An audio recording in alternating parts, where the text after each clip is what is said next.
yang terkasih dalam nama Tuhan kita Yesus Kristus. Sekali lagi saya menyapa kita semua shalom. Puji Tuhan, pada pagi hari ini kita boleh berkumpul bersama di tempat ini, meninggalkan segala kesibukan kita. Kita ingin fokuskan pikiran kita, hati kita untuk menyembah memuji Tuhan. Boleh kita salam dulu kanan kirinya, mungkin tadi belum sempat kita katakan selamat beribadah, Tuhan berkati.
perbuatannya yang ajaib.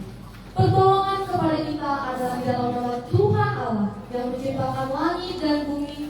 Turunlah kiranya atas kita sekalian anugerah dari Allah Bapa, Anak, dan Roh Kudus. Amin. Silakan duduk kembali. Kita akan bersorak-sorai di kemuliaan nama Tuhan. Kita mau katakan bangkit serukan nama Yesus.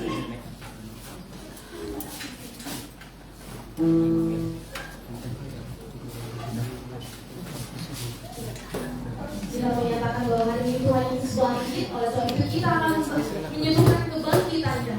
Kita buat iblis gemetar.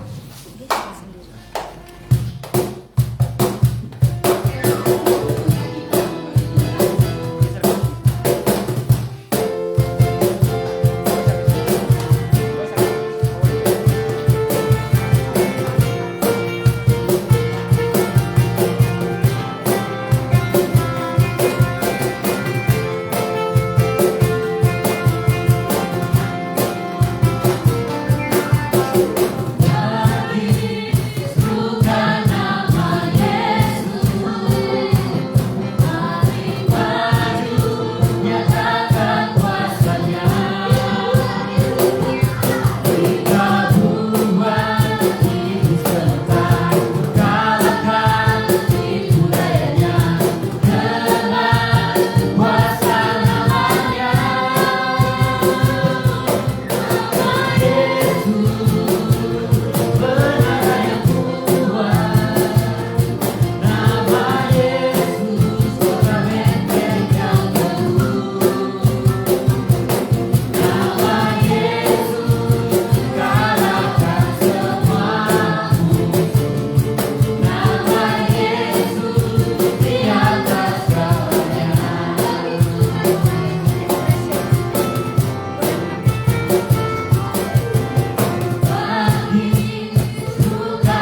Mazmur pasal 118 ayat yang pertama sampai ayat yang ke-14.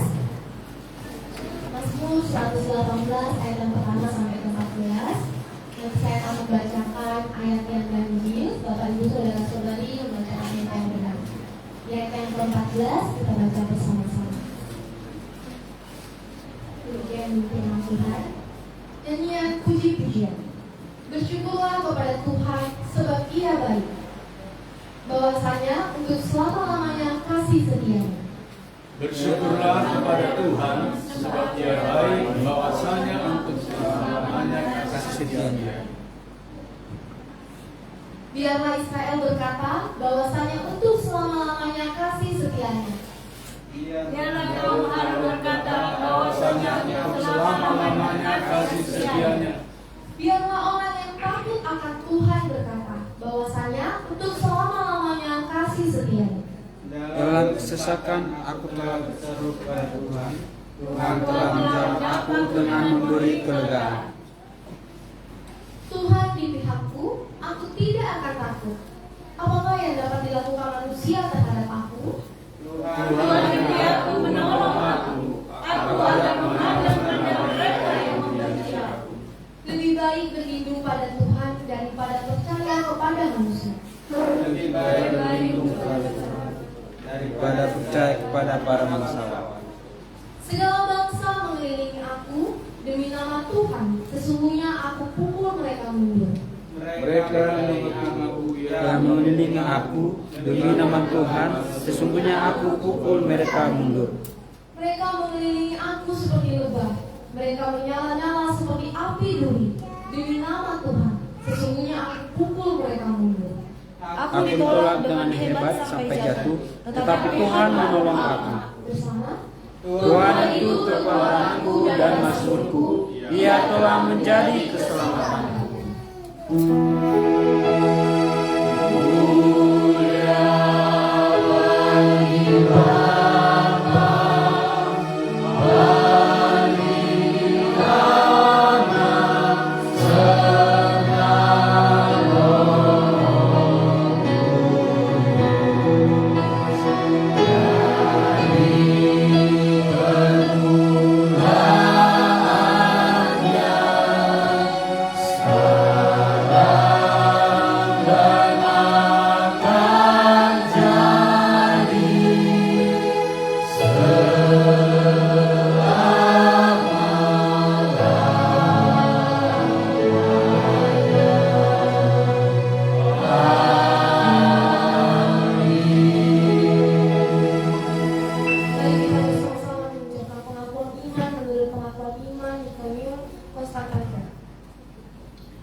menderita dan dikuburkan, yang bangkit pada hari ketiga sesuai dengan isi kitab-kitab, dan naik ke surga, yang duduk di sebelah kanan Sang Bapa, dan akan datang kembali dengan kemuliaan untuk menghakimi orang-orang yang hidup dan yang mati, yang kerajaannya tak akan berakhir.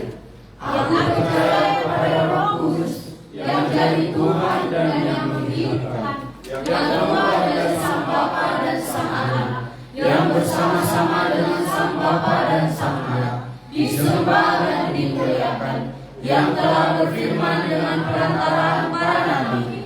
Aku percaya satu gereja yang kudus dan am dan rasuli. Aku mengaku satu baptisan untuk pengampunan dosa. Aku menantikan memberikan kebangkitan orang mati dan kehidupan di zaman yang akan datang. Amin. Kita akan membaca episode yang akan dibawakan oleh Saudara Paulus.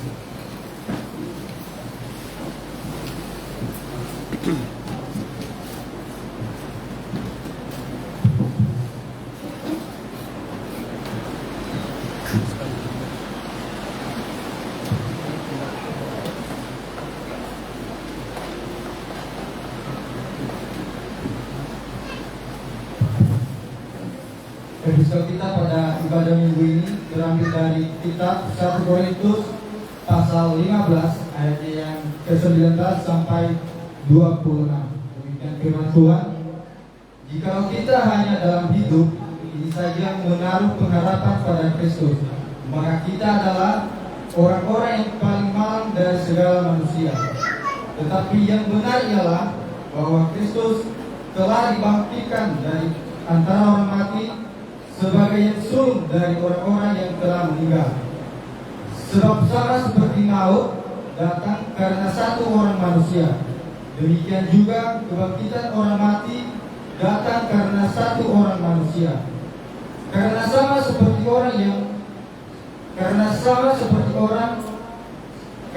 seperti semua orang mati dalam persekutuan dengan Adam, demikian pula semua orang akan dihidupkan kembali dalam persekutuan dengan Kristus.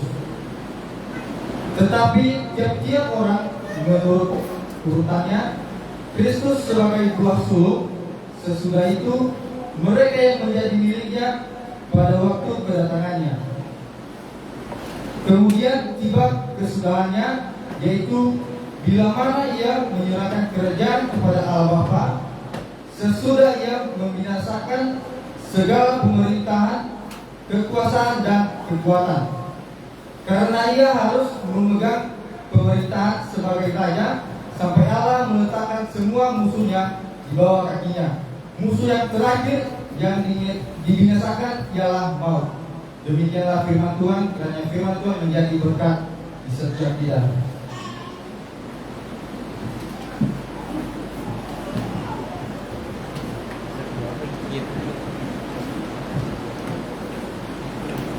Berbahagia setiap orang yang mendengarkan firman Tuhan serta melakukannya dalam kehidupan sehari-hari. Amin. Kita akan mendengarkan persembahan pujian yang akan dibawakan oleh semua finalis dari lomba vokal solo.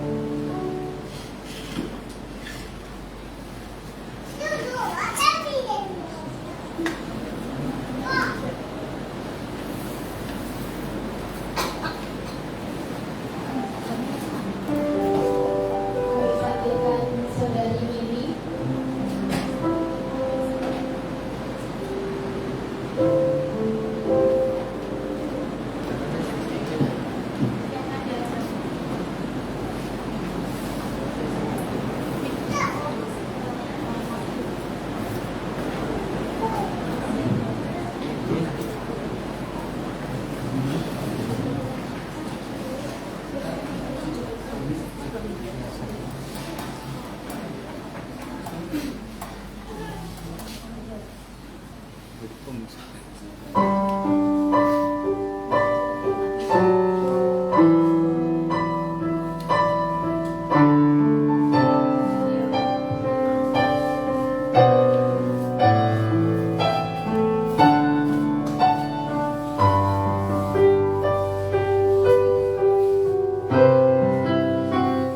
Terima kasih untuk lomba vokal solo pasca kita pada 2025.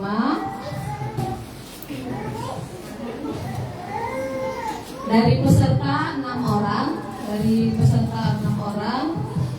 kita Dewan Juri merekap daripada penilaian dari beberapa persyaratan ataupun kriteria teknik vokal, interpretasi lagu, penampilan panggung, ekspresi dan emosi. Nah, dari keenam peserta vokal solo, kami sepakat di dalam penilaian yang sudah dirampung dengan juara 3.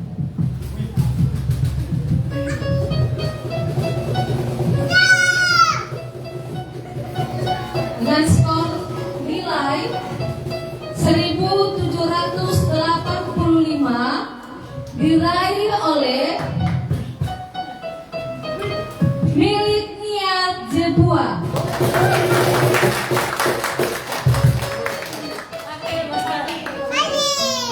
Pada Milik Niat Jebua, dipersilakan maju ke depan.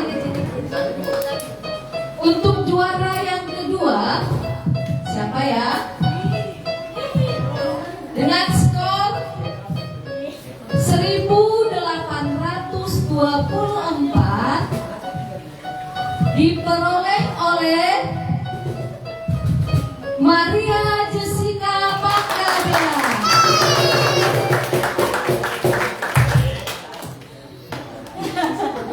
Untuk juara pertama,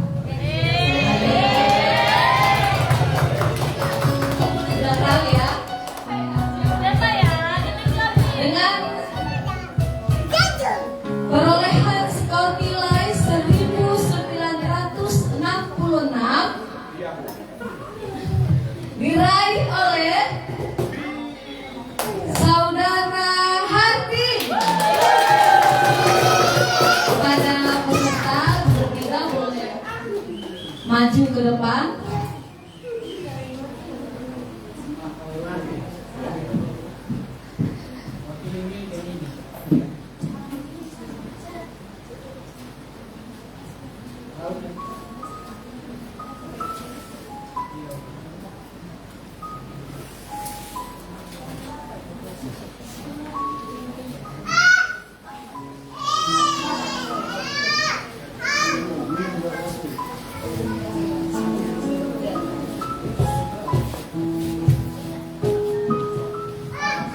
Mohon maaf karena miskomunikasi dari si acara. Ternyata semua yang keenam ini dapat juara. Yang keenam ini dapat juara dari putra putri. Putra putri juara 1 Putra Hardin. Juara kedua yang belum tahu kita ya. Siapa ya? Saudara Wiwin Gea yang perolehan 1780. Juara ketiga Saudara Julis Tansia. Nah, untuk putri, untuk kategori putri, juara pertama yang jelas Maria Jessica Panggabean. Juara kedua Milik Niat Jebua. Juara ketiga Ria Hulu. Ya, inilah peserta lomba vokal solo.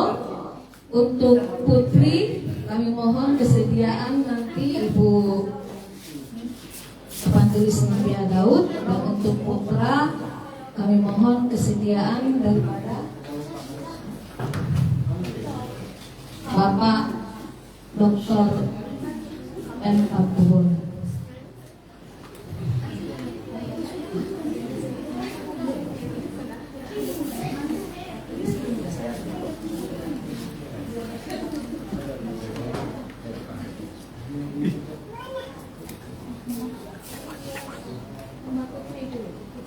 dapat mobil juara 1. Mobil Genovi.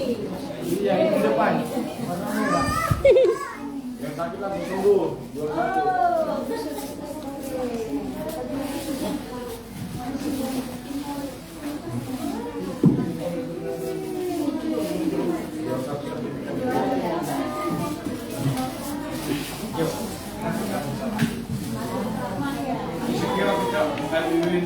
Foto. Ibu. Oke.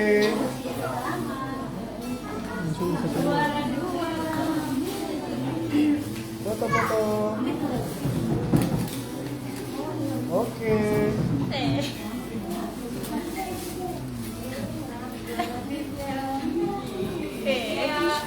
Asli deh.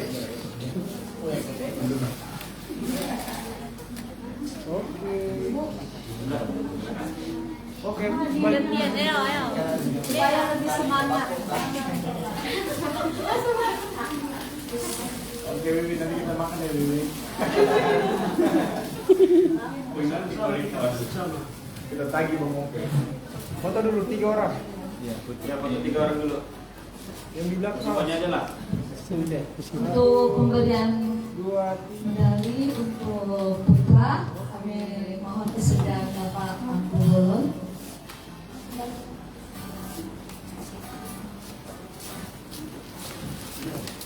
Nih, ibu libur kan? Juara 1 Hardi. Oh, jadi pertama dia. ini balik.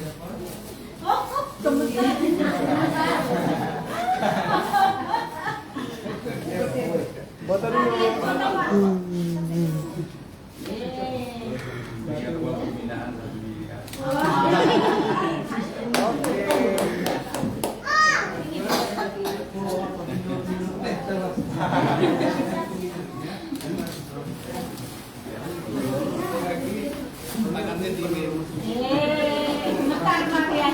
Satu, dua, tiga.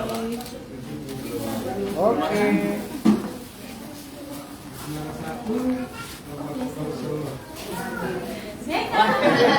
Alah. Gak terima dia.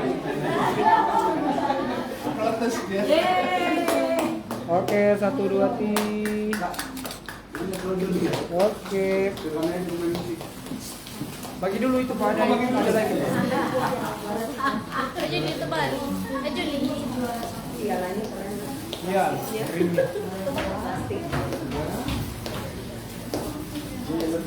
Indomie saya. Kelihatan Pak. Indomie. Kumpul ya. Oke, baru dulu lagi. Hadiah untuk anak kos. Indokos. Hadiah anak kos. Kemudian 1, 2, 3 yang di belakang. Oke. Sambil mengapakkan musik dulu. Untuk juara lomba menghias telur, juara ketiga, juara kedua diraih oleh Theodora, juara pertama diraih oleh Putri. Kami mohon kesediaan Pak Pendeta untuk memberikan medali.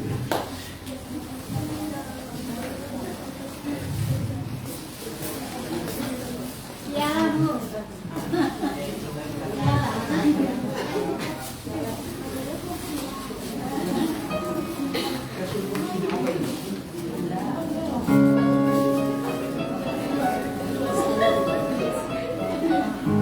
Foto dulu Pak. Dekat lagi. 1, 2, 3. Oke.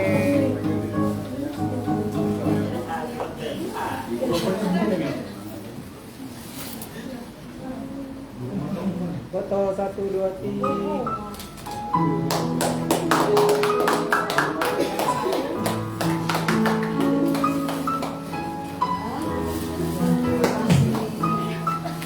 Foto lagi.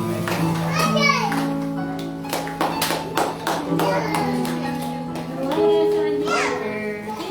Nah, untuk selanjutnya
Kristus yang rela mati dan disiksa sampai hari ini kita merasakan kemenangannya, kita akan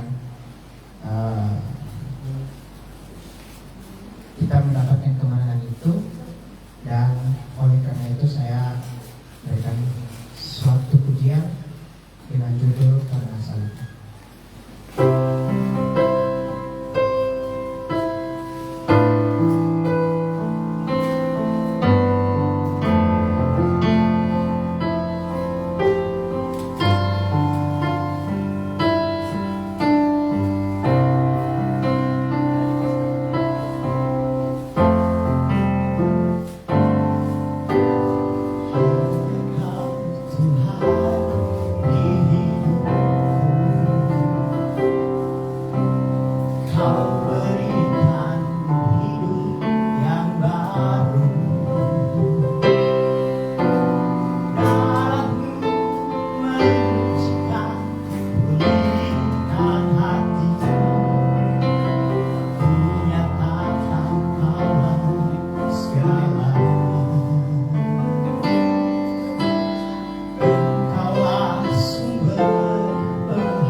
Jangan situasi hidup kita kita selalu tenang di dalam kasih Tuhan. Kita hantar pujian, tenanglah ini hatiku.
Bapa di surga, Bapa yang kami kenal di dalam nama Tuhan Yesus, Bapa yang terus-menerus mencintai dan mengasihi kami.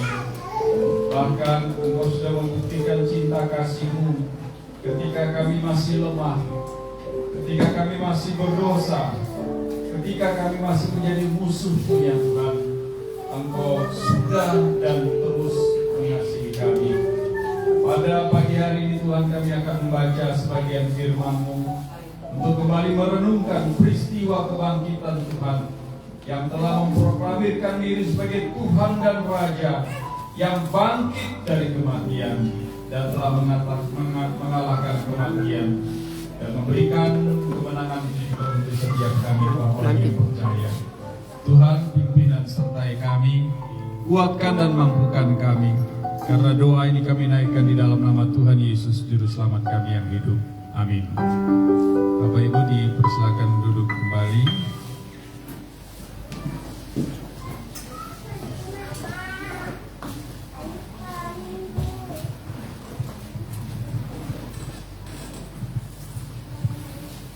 Kita Kita akan bersama-sama membaca kitab Injil Lukas pasalnya yang ke-24 ayat 1 sampai dengan ayatnya yang ke-12.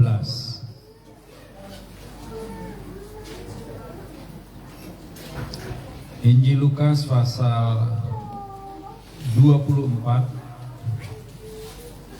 ayat 1 sampai dengan ayatnya yang ke-12.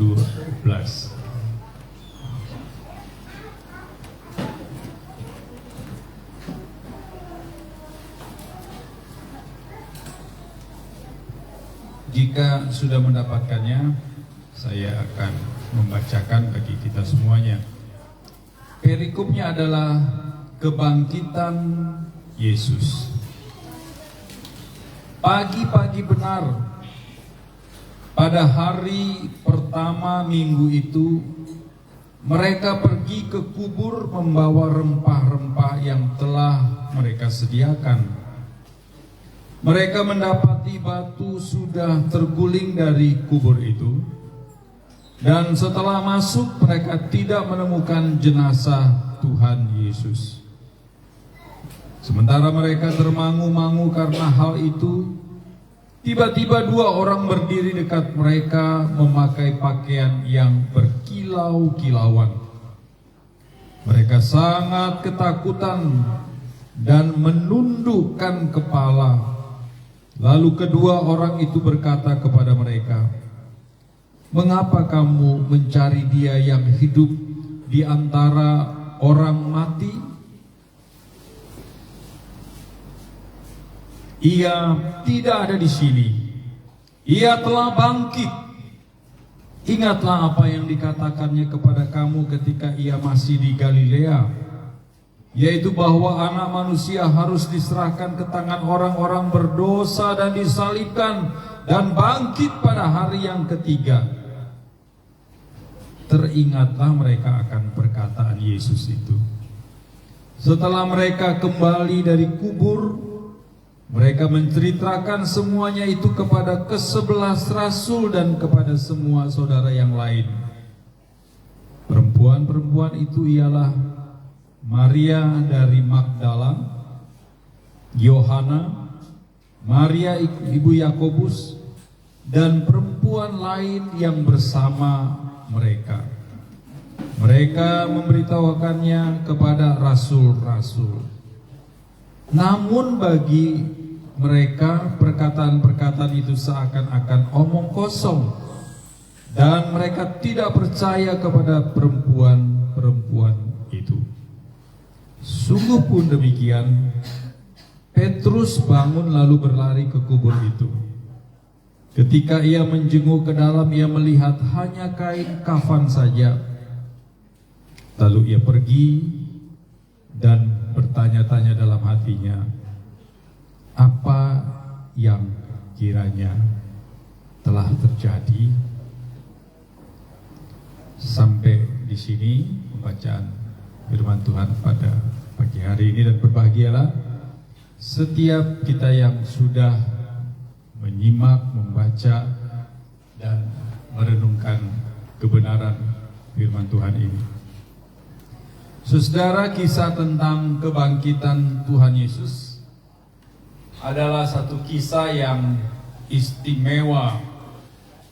Alasannya karena kisah ini dicatat di dalam kitab Injil atau 4 kitab Injil, yang memberi pertanda bahwa kisah ini disaksikan oleh 4 penulis kitab Injil. Dan kalau ini disaksikan oleh 4 penulis kitab Injil, itu berarti bahwa kisah ini sah sebagai sebuah fakta. Karena untuk mendapatkan legalitas dari sebuah kesaksian itu paling tidak ada 2. Ini ada 4 yang mencatat tentang kisah ini dengan versi-versi yang saling melengkapi tentang kisah kebangkitan Tuhan Yesus. Saudara, mungkin sebagian besar manusia berpendapat bahwa kematian itu adalah akhir dari segalanya, dan yang tersisa hanyalah sejarah atau cerita-cerita tentang orang yang pernah hidup. Saya kemarin waktu jadi juri, di sela-sela pergantian penyanyi, saya lihat HP saya ada WA masuk, celing begitu, dan saya coba buka. Saya kaget sekali karena adik keluarga saya yang kemarin minta didoakan, kemarin siang meninggal di Jakarta. Dan saya hampir saja nangis karena semua lagunya melo semua. Ya, apalagi ketika Hardin waktu nyanyi, saya merinding. Ya, dan saya hampir saja tidak tahan untuk menangis. Ya, karena saya baru aja bertemu dengan dia di video call 2 hari yang lalu. Dan jam yang saya pakai ini waktu saya ke Jakarta, dia lepas dari tangannya dan dia kasih ke Erwin, pakai ini. Saya punya jam satu yang bagus, dia bilang, enggak, itu untuk hari-hari tertentu, ini untuk tiap hari. Ya, dan sehat. Waktu video call itu dengan beberapa teman-teman, sehat sekali. Tapi tiba-tiba dia meninggal, dan tadi malam saya lihat ada begitu banyak sekali ucapan-ucapan, komentar-komentar. Namanya Bernard, kita panggil dengan singkatan Nenat. Nenat orang baik, Nenat penyayang, Nenat orang yang perhatian, dan lain sebagainya. Catatan-catatan yang begitu banyak diungkapkan, tapi dia udah meninggal. Waktu dia belum meninggal, gak ada orang yang ngomong begitu. Waktu dia belum meninggal, belum ada banyak orang yang berbicara tentang kebaikannya, sejarah dia. Tetapi begitu dia meninggal, semua catatan-catatan tentang Bernard itu diungkapkan dengan ungkapan-ungkapan yang positif. Saudara, pernyataan tentang kematian ini adalah akhir dari segalanya itu sedikit banyak memang ada benarnya. Karena yang sudah mati pasti tidak akan pernah kembali. Yang sudah mati pasti tidak akan pernah menambah sejarah di dalam hidupnya. Selesai. Ya, namun pendapat ini tidak berlaku bagi satu pribadi, yaitu Yesus Kristus. Karena tentang kematiannya jauh-jauh hari sudah disampaikan kepada murid-muridnya. Ada banyak catatan di dalam kitab-kitab Injil. Yesus mengungkapkan tentang hari-hari akhirnya atau kematiannya. Bahkan Petrus, salah satu murid yang sangat ekspresif di dalam mengungkapkan perasaannya, pendapatnya, wah dia bilang nggak mungkin dan sebagainya. Tapi ini tetap jadi mungkin karena yang mengatakannya itu adalah Tuhan Yesus. Tetapi di balik pernyataan tentang kematian Tuhan Yesus pun juga berbicara tentang kebangkitannya jauh-jauh hari. Dan hal ini sudah dinyatakan kepada murid-murid Tuhan Yesus. Tetapi murid-murid Tuhan Yesus hanya fokus pada kematiannya saja. Dan agak sedikit lupa mungkin atau lalai tentang pernyataan kebangkitan Tuhan Yesus yang luar biasa itu. Padahal sedikit banyak kita akan melihat beberapa pernyataan-pernyataan Tuhan Yesus tentang peristiwa kebangkitannya. Betul, dia mengatakan dia akan mati, tetapi dia sambung itu, dia kaitkan itu bahwa dia tidak mati. Mati betul, tetapi tidak mati selamanya. Namun dia akan bangkit pada hari yang ketiga. Dan ini dicatat di dalam kitab Injil Matius pasal 16 ayatnya yang ke-21 yang coba kita akan lihat bersama-sama ya. Kita baca sama-sama 1, 2, 3. Sejak waktu itu Yesus mulai menyatakan kepada murid-muridnya bahwa ia harus pergi ke Yerusalem dan menanggung banyak penderitaan dari pihak tua-tua, imam-imam, kepala dan ahli-ahli Taurat, lalu dibunuh dan dibangkitkan pada hari yang ketiga. Coba kita lihat Markus 8 ayat 31. 31.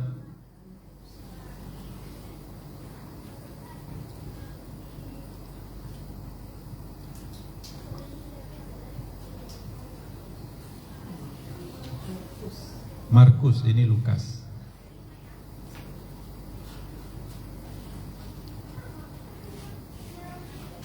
Ya, Lukas 9 itu ayat 22 sebenarnya. Markus 3 ayat 8. 1, 2, 3.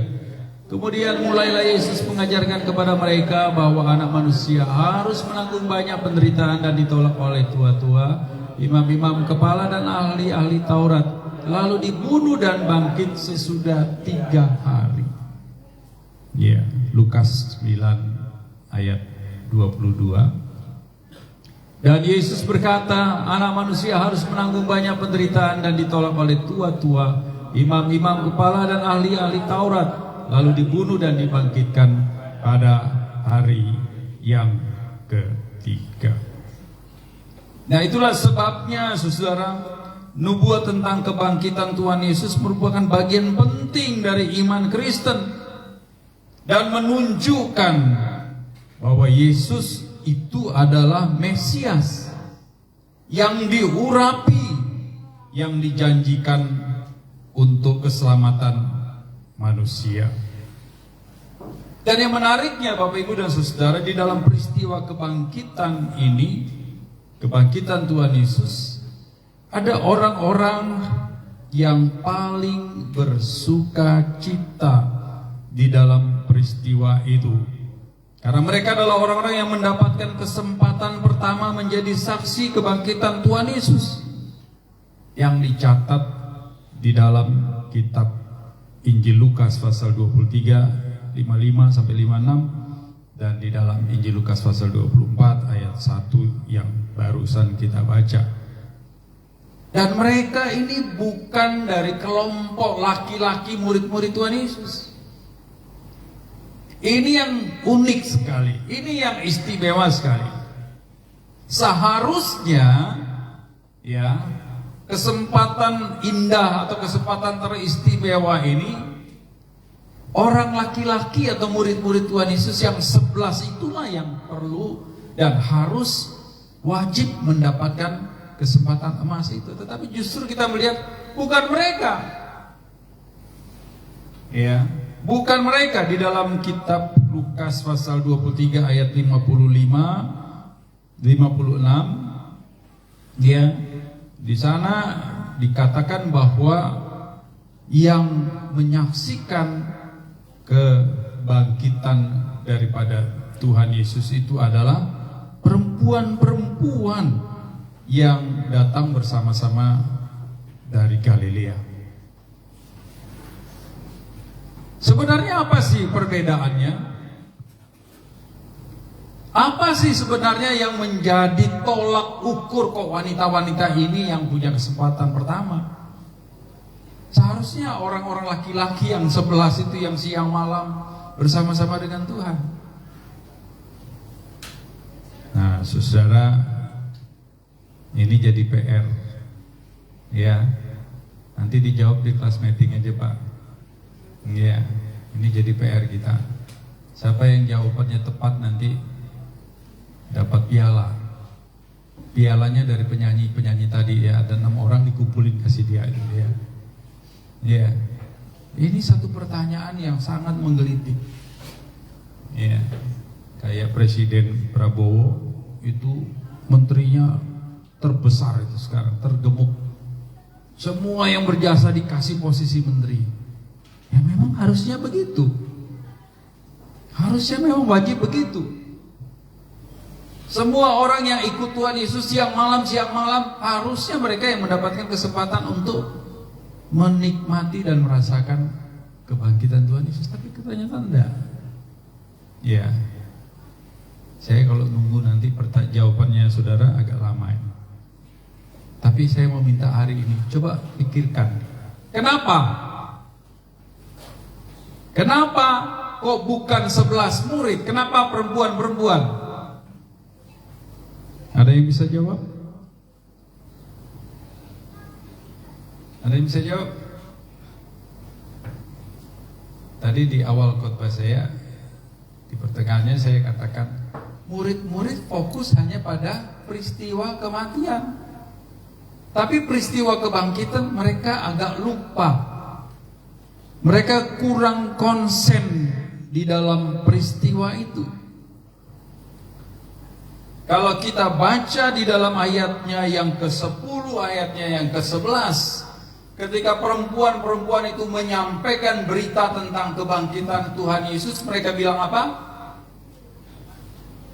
Hah? Ayo coba kita lihat ayat 10, 11.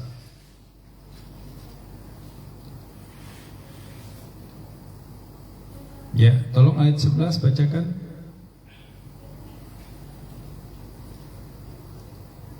Ayat 11. Lukas 23 24. Lukas 24. Tetapi bagi mereka perkataan-perkataan itu seakan-akan omong kosong, dan mereka tidak percaya kepada perempuan-perempuan itu. Perhatikan baik-baik. Ikut Tuhan Yesus 3 tahun lebih. Makan, tidur sama-sama, menyaksikan mujizat sama-sama. Tapi ketika perempuan ini menyampaikan tentang kebangkitan Tuhan Yesus, apa kata firman Tuhan? Mereka anggap itu omong kosong. Padahal berkali-kali Tuhan Yesus sudah bicara bahwa dia akan bangkit pada hari yang ketiga setelah kematiannya. Tapi masih nggak percaya. Bahkan secara jelas Alkitab menyatakan bahwa ada satu orang yang tidak percaya, namanya Thomas. Kalau aku belum mencucukkan jariku ke bekas pakunya Tuhan, aku nggak percaya. Sebegitunya saudara mereka. Nah itu sebabnya saudara yang terkasih di dalam Tuhan, kalau peristiwa ini tidak menjadi prioritas bagi ke-11 murid-murid ini, tetapi justru kepada wanita-wanita yang bersama-sama dengan Tuhan Yesus. Pertanyaannya sekarang, siapakah mereka itu? Karena di dalam kitab Lukas 23 ayat yang tadi saya sebutkan 55, 56 sampai 24 ayat 1, 2, 3 dan sebagainya, tidak dituliskan nama mereka, tetapi mereka. Siapa perempuan-perempuan yang diistimewakan oleh Tuhan ini? Di dalam bagian pertengahan tadi kemudian disebutkan bahwa mereka ini adalah Maria Magdalena, Maria ibu Yakobus. Lalu catatan yang jelas itu diungkapkan di dalam kitab Lukas pasal 8 ayat 1 sampai dengan ayat yang ketiga. Di situ ada wanita-wanita yang mengikuti Tuhan Yesus siang malam. Dengan setia mereka mengiringi Tuhan. Bahkan bukan hanya mengiringi Tuhan, mereka juga ikut terlibat di dalam pelayanan, berjalan dari kota ke kota, dari desa ke desa. Mereka mempersembahkan harta mereka di dalam perjalanan misi Tuhan Yesus. Salah satunya adalah Yohana istri Kuza, salah satu pegawai dari Herodes. Ada Susana, ada Salome, dan beberapa wanita lain yang tidak disebutkan di dalam Injil ini. Mereka adalah perempuan-perempuan yang setia, yang melayani Tuhan Yesus dengan harta, tenaga, dan waktu yang tidak kecil. Bahkan kesetiaan mereka bukan hanya pada saat Tuhan Yesus hidup. Kesetiaan mereka ditunjukkan secara luar biasa. Sampai Tuhan mati pun mereka tetap setia. Dan ini diceritakan di dalam Injil Lukas pasal 23 bagian akhir sekali. Mereka mempersiapkan rempah-rempah dan minyak untuk dipergunakan dalam mengingat kematian Tuhan Yesus. Sampai mati pun mereka tetap konsisten. Bahkan Alkitab mencatat di dalam Lukas 24 ayat 1, pagi-pagi benar, ya, pagi-pagi benar, mereka benar-benar menunjukkan kesetiaannya pergi ke kuburan Tuhan Yesus. Dan mereka menjadi orang pertama yang pergi ke kuburan Tuhan Yesus. Mereka adalah kelompok pertama yang hadir secara awal dari sebuah kehidupan atau hari-hari. Dan ini sungguh-sungguh memberikan satu pertanda fakta bahwa mereka layak untuk mendapatkan kesempatan emas menyaksikan kebangkitan Tuhan Yesus. Alkitab mencatat bahwa ketika mereka pagi-pagi benar datang ke kuburnya Tuhan, ada fakta yang memperlihatkan kepada mereka bahwa kubur Tuhan Yesus kosong dan tidak ada jenazah Tuhan lagi di dalam kubur itu. Dan ini membuktikan bahwa kubur itu kosong, orang yang ada di dalamnya telah hidup kembali. Di dalam versi dari kitab Injil lain mengatakan dan menceritakan bahwa kemudian mereka berjumpa dengan Tuhan Yesus yang sudah bangkit itu, dan mereka adalah saksi pertama dari kebangkitan itu. Kesempatan emas dari perempuan-perempuan ini menjadi saksi kebangkitan Kristus yang adalah anugerah secara luar biasa dari Tuhan. Dan tentunya saudara tidak terlepas juga dari karakter hidup perempuan ini.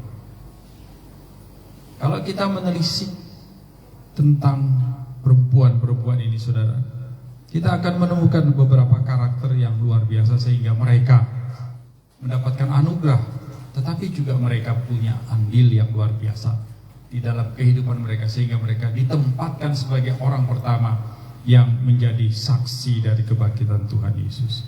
Yang pertama, saudara, karakter mereka itu setia, seperti yang saya sudah sampaikan tadi. Mereka setia itu bukan hanya pada waktu Tuhan Yesus hidup saja, tapi mati. Dan ketika Tuhan Yesus hidup, mereka menunjukkan kesetiaannya berjalan dari kota ke kota, dari desa ke desa.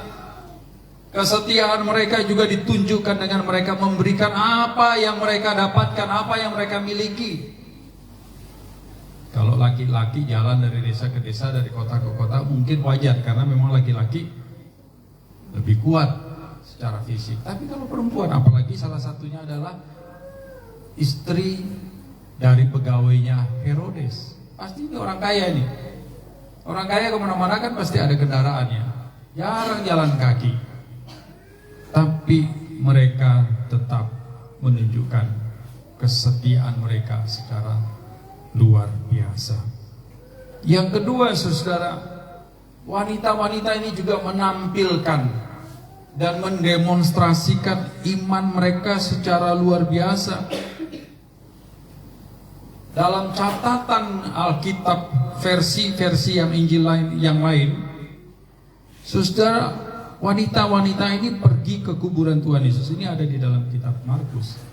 Mereka pergi ke kuburan Tuhan Yesus, ya, dengan tujuan untuk menabur bunga, merempah-rempahi dan meminyaki tubuh Kristus. Logikanya saudara, bagaimana mereka bisa memberikan rempah-rempah? Bagaimana mereka bisa meminyaki tubuh Tuhan Yesus? Karena Yesus itu dikubur di dalam satu gua yang ditutup oleh batu besar, dan batu itu dimeteraikan oleh penguasa pada waktu itu, dan tidak boleh ada satu orang pun yang bisa menyentuh batu itu.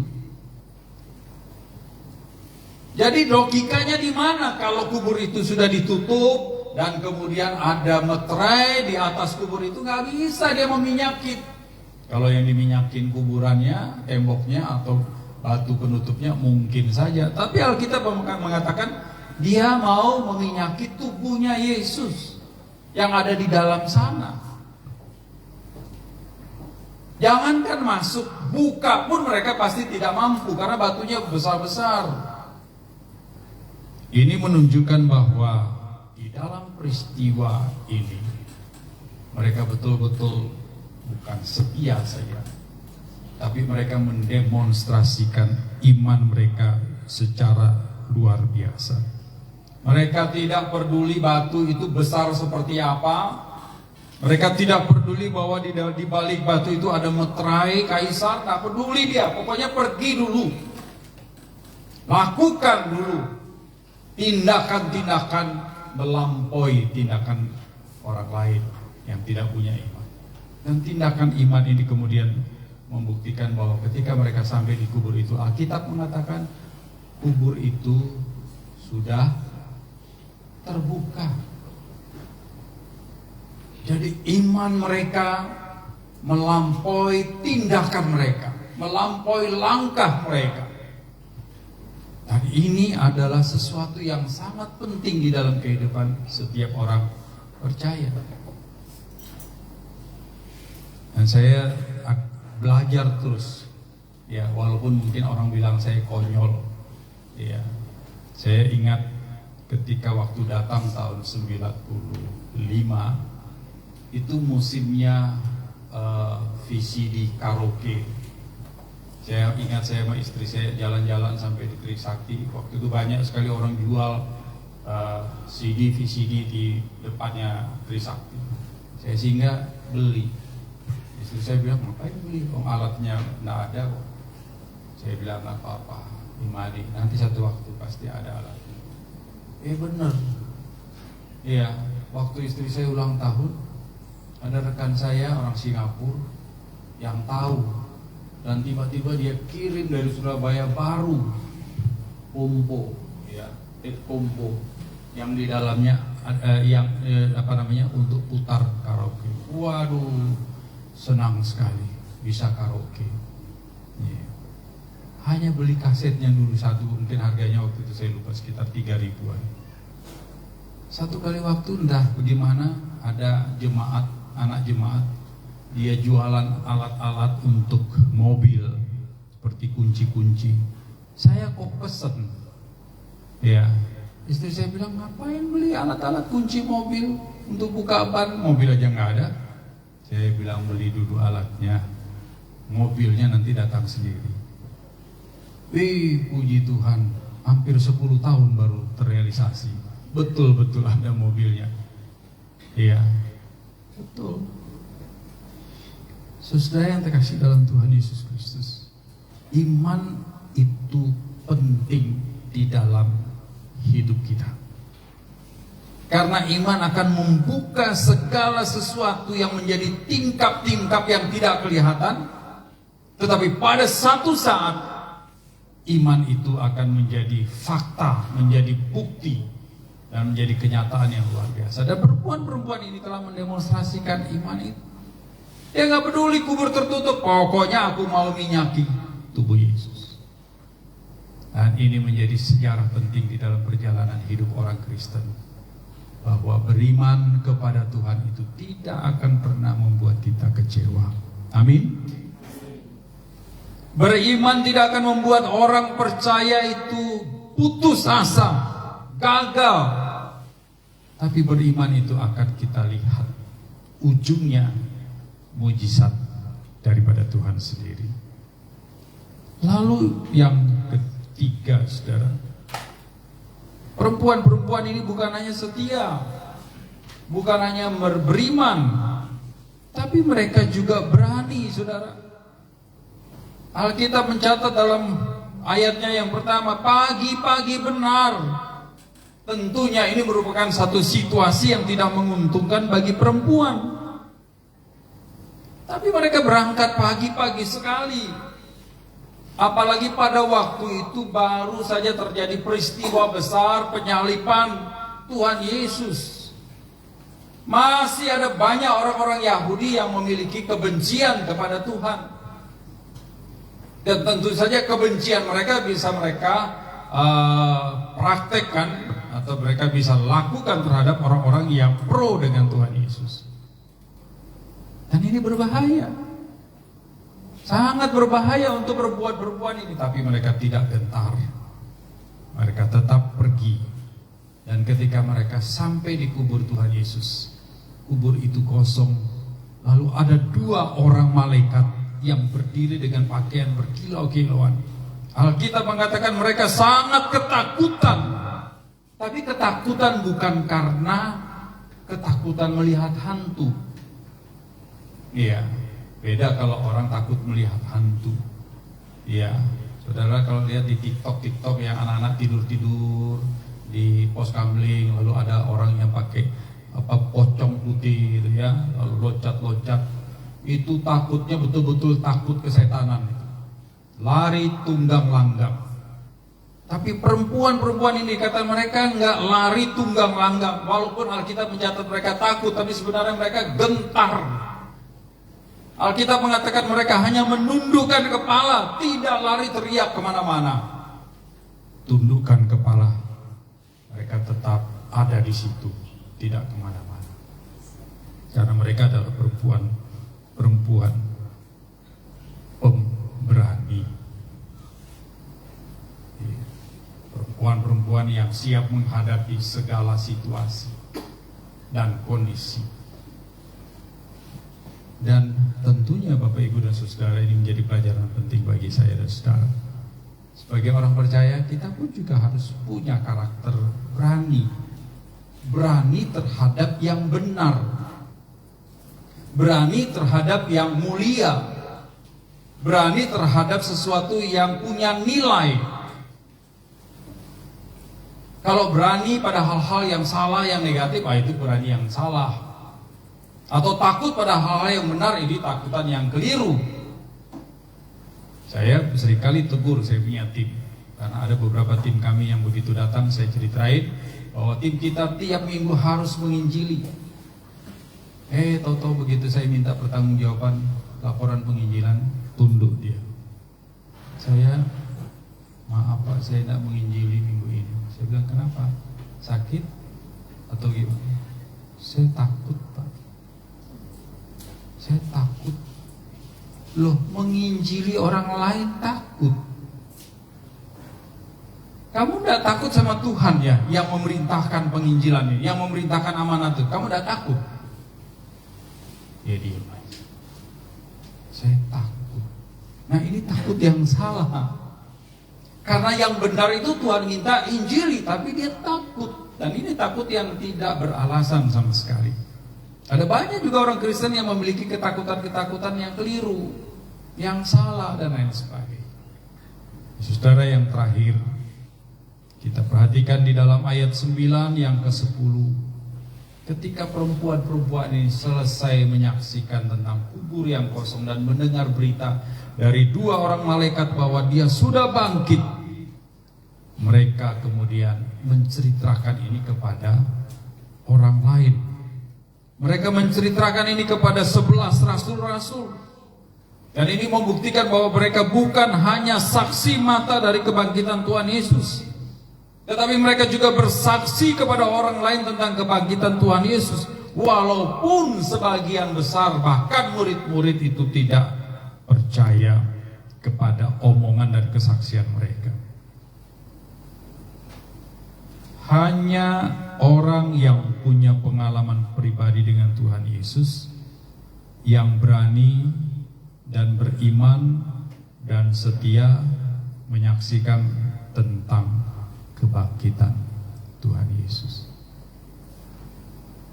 Hanya orang yang melihat mujizat yang besar itu yang punya kekuatan, keberanian untuk bersaksi bagi Kristus.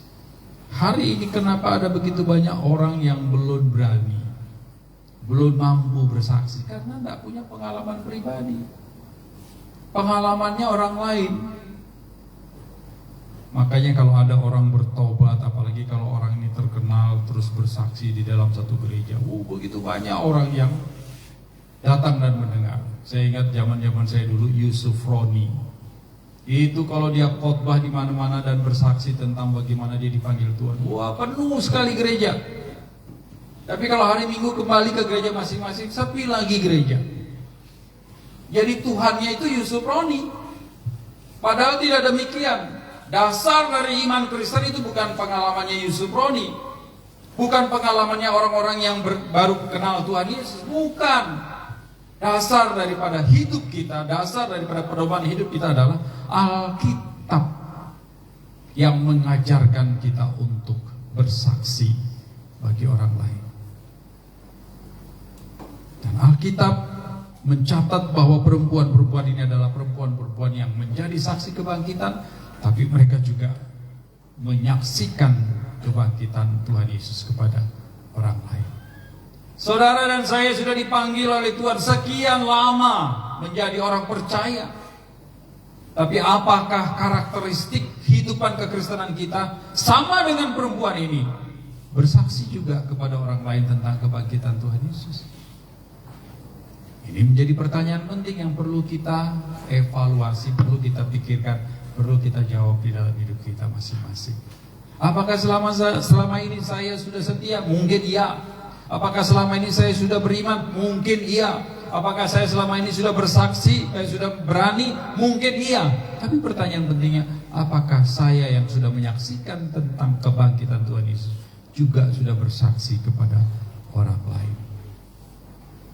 Kalau selama ini kita menjadi orang Kristen pasif dan tidak pernah bersaksi kepada orang lain tentang kebangkitan Kristus, saya nggak yakin kalau moto gereja kita bertambah satu itu terrealisasi. Moto gereja kita bertambah satu itu akan terrealisasi kalau kehidupan saya dan saudara itu adalah kehidupan yang bersaksi. Tentunya bersaksi dengan cara berpikir yang baik, cara bicara yang baik, cara bertindak yang baik, itu juga memberikan gambaran daripada kehidupan orang percaya. Kalau cara berpikir aja sudah nggak beres, cara bicara juga menyakiti orang lain, cara bertindak juga membuat batu sandungan, maka ini bukan kesaksian. Ini bukan saksi hidup dari orang-orang percaya kepada dunia. Makanya saudara yang mahasiswa, belajar bagus-bagus. Ya, kalau saudara belajar bagus-bagus, saudara pintar, dan saudara lulus semua ini, nanti pulang ke Nias, pulang ke Papua, pulang ke Medan, lulus dengan predikat summa cum laude. Ya, dengan nilai 10,10. Ya, bukan 4 lagi, 10,10. Kan ini jadi kebanggaan. Siapa itu? Orang Kristen. Sekolah kami, TK di pedalaman, itu ketika pertama kali muncul, banyak orang mencibir, banyak orang membuli, jangan tuh sekolah Kristen. Tapi begitu lulusan pertama kami masuk di SD, mata mereka terbelalak karena anak-anak SD lulusan dari TK kami itu kalau menjawab itu ada aturannya, dia angkat tangan. Kalau ditanya dia angkat tangan, yang lain enggak. Yang enggak pernah lewat TK teriak-teriak, saya bu. Anak-anak kami enggak. Dan ketika ditunjuk, jawab, mereka bisa jawab dan benar.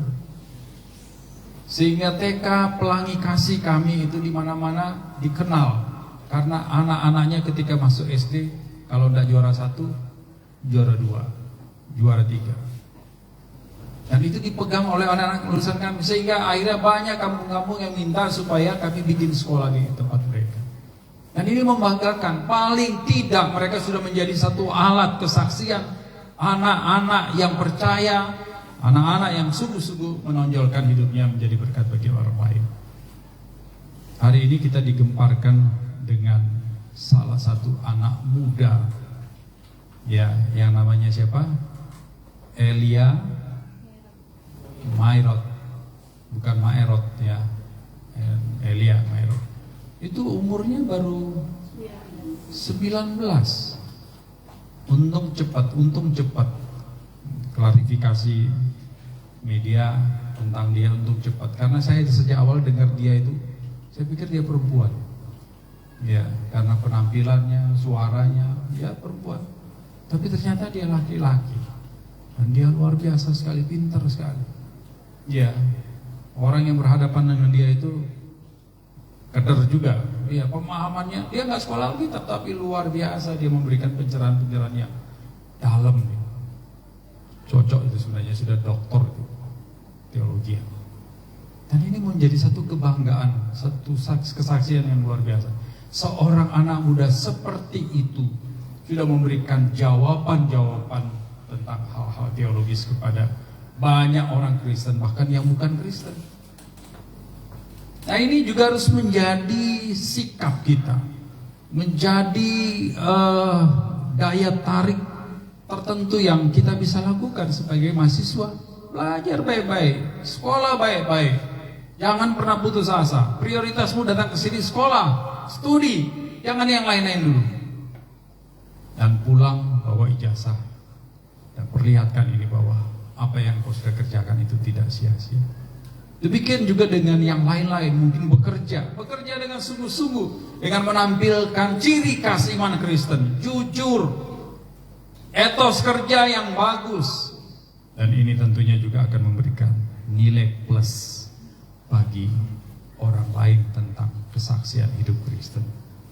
Saudara yang dikasihi Tuhan Yesus Kristus, maka menjadi pertanyaannya, apakah kita mau menjadi bagian daripada saksi Kristus seperti perempuan-perempuan ini? Apakah kita mau belajar setia, belajar beriman, belajar berani, dan juga bersaksi bagi Tuhan kita Yesus Kristus, agar supaya melalui kesaksian kita nama Tuhan dimuliakan. Mari kita berdoa.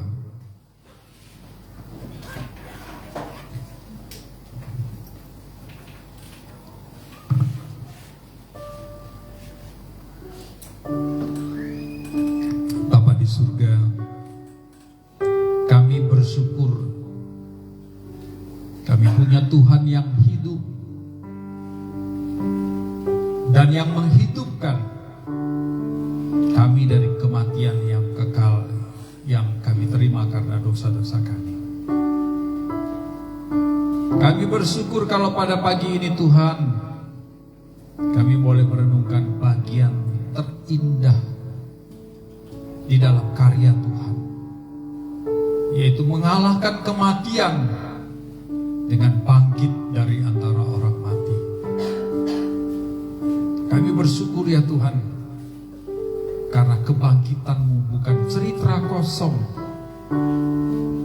tetapi kebangkitan-Mu adalah sebuah fakta yang disaksikan oleh beberapa orang-orang yang di dalam karakter hidupnya setia, beriman, berani, dan juga bersaksi kepada orang lain Tuhan. Dan biarlah Bapa di surga, pelajaran penting ini juga menjadi bagian kami. Kami boleh menjadi anak-anak Kristen, orang-orang percaya yang setia sampai mati, yang beriman di dalam kondisi apapun juga, yang berani juga ya Tuhan, dan yang menyaksikan cinta kasih Tuhan kepada orang lain melalui pikiran, perkataan, dan juga tindakan-tindakan kami, baik di kampus, baik di tempat-tempat studi, di tempat-tempat pekerjaan, dan di masyarakat manapun juga. Kami boleh senantiasa menjadi alat-Mu untuk menyaksikan kasih dan kebaikan-Mu ya Tuhan. Dalam nama Tuhan Yesus kami berdoa dan bersyukur. Amin.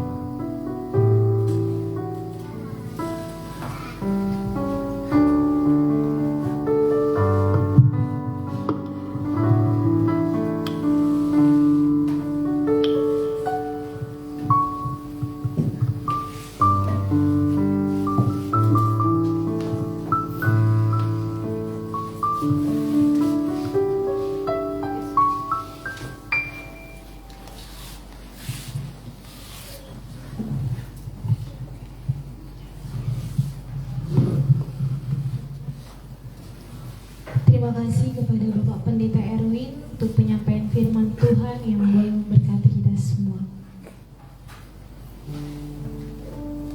Panggilan menjadi murid, berbahagialah orang yang lapar dan haus akan kebenaran, karena mereka akan dipuaskan. Kita akan membawa ucapan syukur kita di hadapan Tuhan dengan diiringi pujian Terima Sukacita Sorga. Persembahan akan diedarkan oleh Saudari Rosa.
Sesuai dengan kerelaanmu, sesuai dengan waktu dan kehendak-Mu dan kemurahan-Mu, memberikan kepada setiap kami umur yang panjang. Itulah sebabnya kami naikkan syukur, kami menyerahkan persembahan, kami menyerahkan terutama apa yang berkenan kepada Tuhan, dan kami menyerahkan jemaat-Mu satu demi satu Engkau menolong mereka, terutama yang pada ibadah Paskah ini tidak dapat datang beribadah oleh karena satu dan lain hal. Lawatlah mereka Tuhan, berkati, dan Engkau terus mengingatkan supaya mereka dekat dengan Engkau ya Bapa, merayakan setiap minggu kemenangan ini sebab telah ditetapkan oleh kebangkitan-Mu. Minggu itu menjadi sarana persekutuan ibadah jemaat mula-mula sampai menjadi tradisi gereja sampai dengan hari ini. Itulah sebabnya setiap minggu kami merayakan kemenangan kebangkitan-Mu dan kebangkitan di dalam hidup kami ketika kami mempersembahkan yang terbaik untuk Engkau. Terimalah persembahan kami ini Bapa, yang kami naikkan hanya di dalam nama anak-Mu Tuhan Yesus Kristus, Tuhan dan Juru Selamat kami yang hidup. Amin.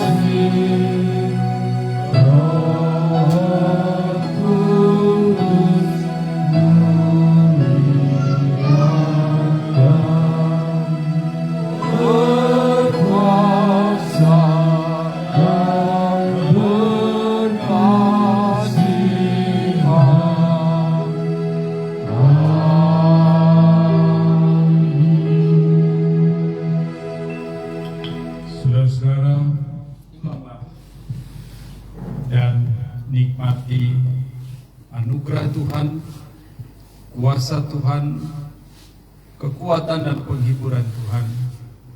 Dan jadilah saksi di tengah-tengah kehidupanmu sebagaimana Ia telah menyaksikan kebangkitannya. Karena kita punya Allah yang hidup, Allah yang Immanuel, yang selalu menghidupkan dan setia sampai Maranatha. Terimalah berkat Tuhan, kasih karunia daripada Allah Bapa, Allah Putra, dan Allah Roh Kudus yang menguatkan, menghiburkan, dan memampukan kita dari sekarang sampai Maranatha Tuhan Yesus datang yang kedua kali.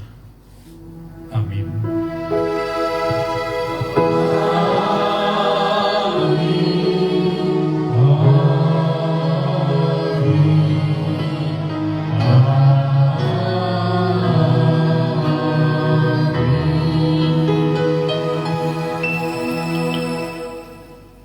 Selamat Paskah, Tuhan Yesus berkati. Silakan duduk mengambil waktu teduh.